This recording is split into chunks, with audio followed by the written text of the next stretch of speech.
Nausea with or without vomiting is very common during pregnancy, and research has actually shown that 90% of women experience it by 8 weeks gestation. And the thought is that it's caused by changing hormone levels. And the intensity at which you experience it can vary from pregnancy to pregnancy. You might have been fine with your first and deathly sick with it on your second. In other words, it's just good to expect it, but there are some things that you can do to try to combat it without using medication. And for some people, these tips and suggestions are enough. Number 1, ginger ale is a natural soother for your stomach. And so ginger ale and actually cold, clear fluids can actually help too.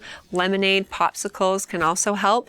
Sometimes just brushing your teeth after eating so that you don't have weird tastes in your mouth after that make you want to throw up can help. Or chewing on peppermint gum or sucking on peppermint candy may also help. Generally speaking, when you get an empty stomach, it makes it worse. So do whatever you can to make sure that you're never caught with an empty stomach. And this might mean that you're snacking every 1 to 2 hours. And bland foods like crackers, toast, pretzels are good to eat in between meals. And actually, you can set a good tone for the day by keeping a few crackers at your bedside and eating a few before you even get up to go to the bathroom in the morning. And when you get up in the middle of the night to pee, which you do frequently when you're pregnant, you can try snacking on some crackers or peanut butter or some crackers and cheese so that you're not as hungry in the morning and as sick. And a lot of women have found that that alone really helps. Also sip on fluids throughout the day and make sure you're staying well hydrated. If plain water alone grosses you out, because it does for some women, then find what you can drink to stay well hydrated. You could try adding some things to your water like some lemon or some lime or even some gingers or cucumbers, melons or berries, something to give it a little bit of a flavor, and that may help.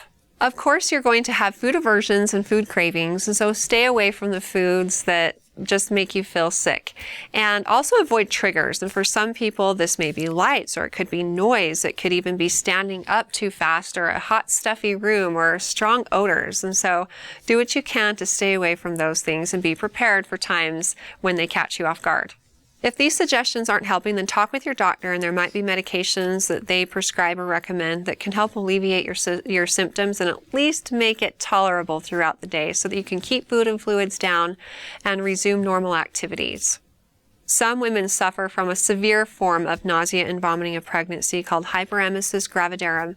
And if this is you, then malnourishment and dehydration are huge risks. And so especially be sure to talk with your doctor if you can't keep food and especially fluids down.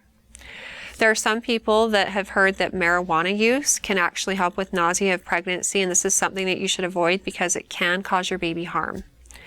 If you have more questions in the future for me, feel free to ask them on our Facebook page at facebook.com/Intermountain Moms and recommend us to your friends and family too.